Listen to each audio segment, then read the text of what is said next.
আমার কষ্টের কথা খোদা কারে আমি বলি, কেউ না জানুক তুমি জানো আমার জীবন কাহিনী।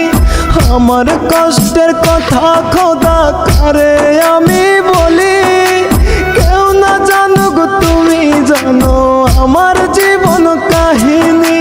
কষ্ট বলি মোনাজাতে করি বিচার, এক জীবনে এত কষ্ট সয় না খোদায়ার, এক জীবনে এত ব্যথা সয় না খোদায়ার। তোরে নিয়ে বাঁচতে গিয়ে পেলাম কাটার আঘাত, নিঃস্ব কইরা পাগলটারে ধরে